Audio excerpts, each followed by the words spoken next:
La politique, Louis Dragnel, le gouvernement est toujours pas formé. On a le nouveau Premier ministre qui continue à consulter.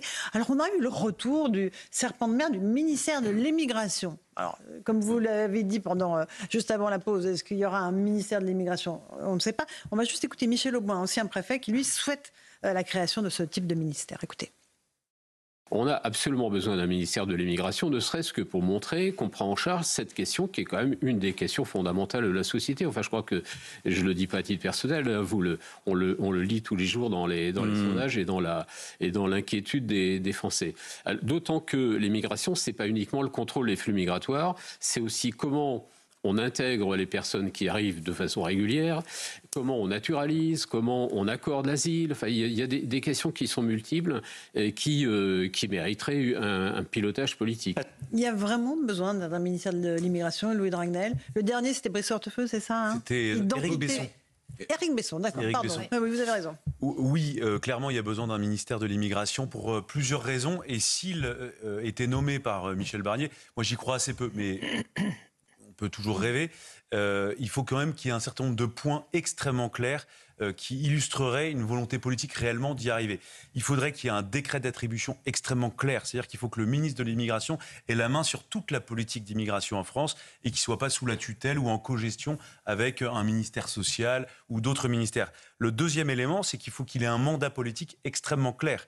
Et donc, ce mandat politique... Mais de la part de qui? Du Premier ministre ou du Président? De la part du Premier ministre, du Président de la République. Aussi. Et pour qu'il puisse notamment, pas faire la guerre, mais aller quand même en confrontation avec la justice administrative. Parce qu'aujourd'hui, c'est le droit français, la plupart du temps, qui casse un grand nombre le droit européen d'expulsions. On parle beaucoup de la CEDH, de la ensuite, Cour on y de vient. justice. Ensuite, il y a tout le volet international.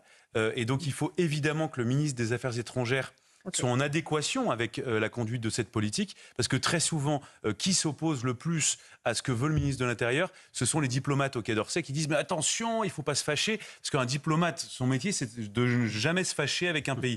Sauf que ce sont des intérêts parfois contradictoires avec la défense de notre souveraineté, et donc ça, c'est extrêmement important. Enfin... Mais là, c'est donc votre liste de... Non, mais si ça existait, voilà ce qu'il faudrait.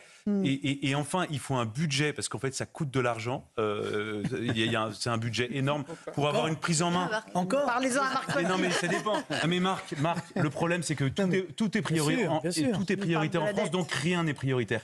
Si on érige ce ministère en priorité, alors à ce moment-là, on pourrait se dire qu'on sanctuarise un budget parce qu'on considère que c'est capital pour notre pays. Je termine simplement d'un mot. Enfin, il faut une équation politique.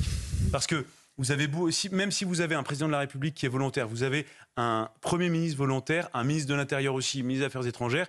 Si vous ne pouvez pas faire voter par la loi, par une majorité, ce que vous souhaitez faire, c'est très compliqué. Ou alors vous restez sur le domaine réglementaire, mais à un moment donné, vous restez quand même très limité dans vos prérogatives. Politique, ça ne peut pas marcher. Qui veut prendre la parole? Oui, c'est bien de rappeler qu'Éric Besson a été ministre de l'Immigration et aussi Éric Besson venait du Parti Socialiste.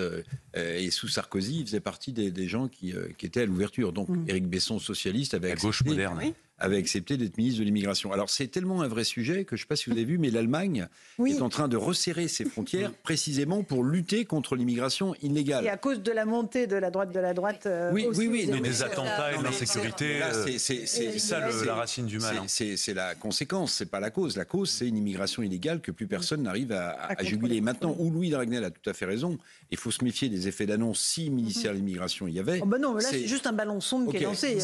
Et Matignon ne dément pas totalement, mais dit que c'est pas du tout décidé. C'est vrai que Barnier, pendant la primaire UMP, LR avait fait campagne sur un moratoire de l'immigration. De 3 à 5 Maintenant, il faut regarder ce qu'il y a.